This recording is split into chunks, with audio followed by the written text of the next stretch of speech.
Many times while working in AutoCAD, you will have the need to change the angular position of an object.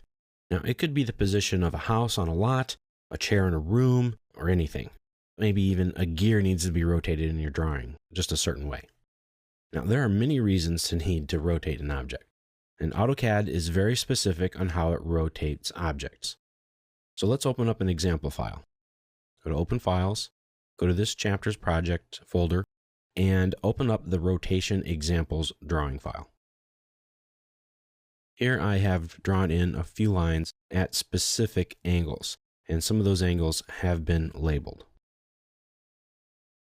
Now, as you might have expected, you can type in the word rotate to get to the rotate command. You can also type in RO for rotate, not R. R is a redraw. That's kind of like a refreshing of your screen. So RO is the command. Now, if you go to the ribbon, you go to the Home tab, to the Modify panel, and you click on the Rotate command right here. Now remember, when you go to the ribbon, if you're not sure what each command is, just move your mouse cursor right over the top of it, and it will tell you what the command is. And if you hold it there for another second or two, it'll give you a tooltip. It'll sort of give you an explanation of how things work. Okay, so once we start the Rotate command, in any way that you want to, you select your objects that you want to rotate. You can pick one or you can pick multiple. Then you press Enter once your selection is finished. Now you need to select a point of rotation. Now this point will be the pivot point for your objects to be rotated around. So if you're rotating a wheel and you want to rotate it about the center of the wheel, make sure you click on that center of that circle for the wheel. I'm going to pick this endpoint right here, the vertice or vertex of this angle. Now the second point you select determines the angle amount you are rotating. Right now my ortho is turned on, so it's locking me in to a 90-degree rotation. I'm going to turn that off. Now I can freely rotate my objects at any angle I'd like. I can pick a point somewhere, or I can type in the rotation angle that I want to use. Now remember, when you rotate an object, 0 starts off to the right on a horizontal line, or the east direction. Any degree of the angle that I type in comes up from there. So this is 0. This is a 15 degrees, 60 degrees. This would be a 90-degree rotation. So I'm going to type in 45 degrees. And there we go. So I rotated these objects 45 degrees. I didn't rotate them to a 45-degree angle, but I rotated them 45 degrees. The angle of rotation is based off the horizon, or due east, to the right of your screen. Now your angle starts horizontally out from that base point and goes up from there. I'm going to undo this, put them back to where they were.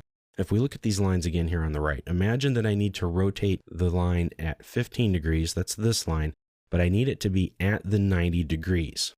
Now I could do the math, 90 degrees minus this 15 degrees and get 75. So if I start the rotation command, select my object, press Enter, pick my vertex, make sure ortho is turned off. See, if I type in 90 degrees, it's going to rotate it 90 degrees and it's going to look like this. But if I want that line to be at 90 degrees, then I have to do the math. So I'm going to type in 75, and it puts my line right at 90 degrees. I'm going to undo that again. I'm going to show you a little trick. Start your rotate command, press Enter, select your object, press Enter again, pick your base point. Now, let's say I want my angle of rotation not to reference from the 0, but I want it to actually reference from my line itself. Well, notice here that we have a couple of options, copy and reference. So if I type in R for reference, I have to pick my rotation point again, and then I pick my reference point, which is going to be the end of this line. So now, when I rotate my angle, it starts from this line that I've just created.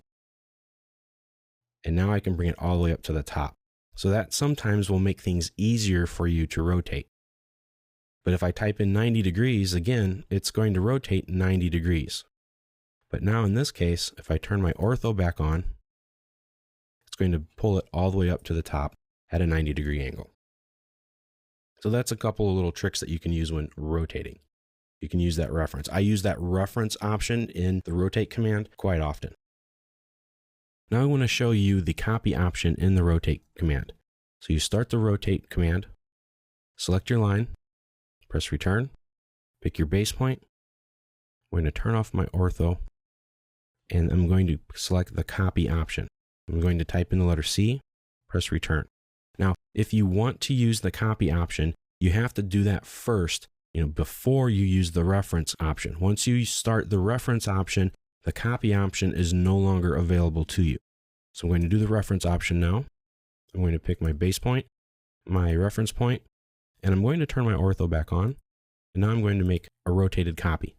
So you see it left this line here and rotated it. It copied it and kept it in its original space, and then I rotated a new object. So that's something that you may want to use as well. You want to rotate and copy at the same time.